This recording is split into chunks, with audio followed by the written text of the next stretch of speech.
Ինչ եք կարծում, Թրամփը կարող է երաշխավոր լինել խաղաղության գործընթացին, չնայած, որ Թրամփը կարծես արդեն մոռացել է, որ երկրներն էին, Հայաստանը մեկ Ալբանիայի կոչում, Փաշինյանի անունն էլ մոռանում է, ասում է մյուս տղան, լուրջ է արդյոք այս ամենը։ Ոչինչն էլ լուրջ չեմ համարում, ինչը խոսում է ես արդեն լուրջ չեմ համարում, հիմար քայլ էր, որովհետև շատ բաներ անցավ Հայաստանի, դրա համար չեմ հավատում։ Չես հասկանում, ես երկվար ասում երկիրը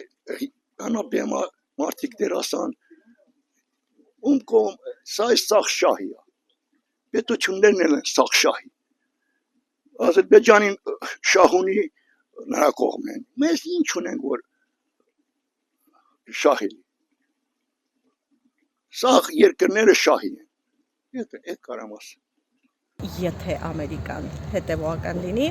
այդքանն էլ չէ, որովհետև Թրամփը իր երկրում հետևողական չի, ահագին այդ զակոնները, որ փոխել է, ահագին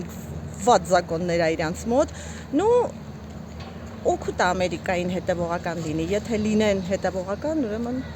ինչ-որ բան կփոխվի։ Չգիտեմ, մի ճիշտ անում սխալ, դա ժամանակը ցույց կտա, չես կարող ասես։ Չգիտեմ, ճիշտն ասած, ոչ Ռուսաստանը գիտեմ, ոչ Ամերիկան, դա իմ համար բարդ հարցեր են, ճիշտ ասած, որովհետև կարաս ունենաս քո կարծիքը, բայց որ այն մեր կինոյի պես է, որ ասում են չիմանաս, մինչև հաստատ չիմանաս, այդ դենց էլի, չեմ կարող պատասխանեմ։ Չգիտեմ, ես չգիտեմ, ոչ լավը գիտեմ, ոչ վատը գիտեմ, ինչ իմանա վաղը ինչ կլինի։ Տարբեր կարծիքներ կան և ոչ մեկի կարծիքն էլ չի համապատասխանում իրականության հետ։ Մենք ուղղակի ուշադիր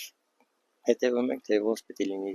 վիճակը Հայաստանի ու վերջ։ Ես այստեղ ոնց կարամ երաշխավորել, չեմ կարող ասեմ։ Այդ հարցերը բոլորը իրանք կարող պատասխանեն, մենք չենք կարող դա։